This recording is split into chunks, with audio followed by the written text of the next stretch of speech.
ඔබ දන්නවද ශ්‍රී ලංකාවේ සෑම 4 දෙනෙකුගෙන් එක් අයෙකුම දියවැඩියා රෝගයෙන් පෙළෙන බව.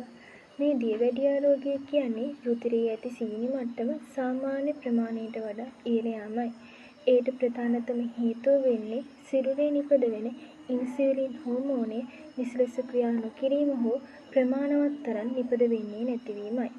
මෙම දියවැඩියා රෝගයට වැඩිපුරම ගොදුරු වන්නේ අධික බර ස්ථූලතාවයෙන් පෙළෙන පුද්ගලයින් තම මවට පියාට හෝ ළඟම ඥාතියෙකුට දියවැඩියාව ඇති අය ශාරීරික ව්‍යායාමය අඩු අලස ජීවන රටාවක් ගත කරන පුද්ගලයින් සහ වයස අවුරුදු 30-40 පසු වූ පුද්ගලයින්ය.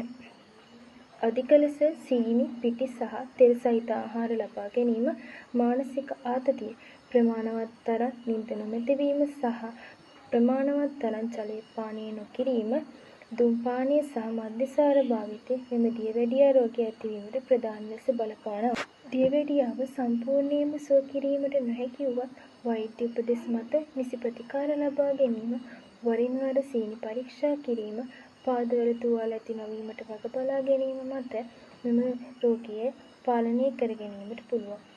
අපේ ජීවන රටාවේ කරන කුඩා වෙනස්කම් කිහිපයක් මගින් මෙම රෝගයෙන් බේරීමට සහ පාලනය කර ගැනීමට පුළුවන්. පැණි බීම, කේක්, පැණි රස කෑම භාවිතය අවම කිරීම, බත් ප්‍රමාණය අඩු කර වැඩිපුර එළවලු සහ පලා වර්ග ආහාරයට එක් කර ගැනීම මතද මෙම රෝගය පාලනය කරගන්න පුළුවන්. ඒ වගේම දිනකට අවම වශයෙන් විනාඩි 20ක් 30ක් පමණ වේගයෙන් ඇවිදීම, උසට සරණ බරක් පවත්වා ගැනීම හරහාද මෙම රෝගය පාලනය කර ගැනීමට පුළුවන්. දිනකට අවම වශයෙන් පැය 7-8ක සුවදායක නිින්ද ශරීරයේ පරිවෘත්තීය ක්‍රියා නිසි ලෙස පවත්වා ගැනීමට උපකාරී වෙනවා. සීනි සහිත බීම වෙනුවට ජලය පානය කිරීමට වග බලාගත යුතුයි.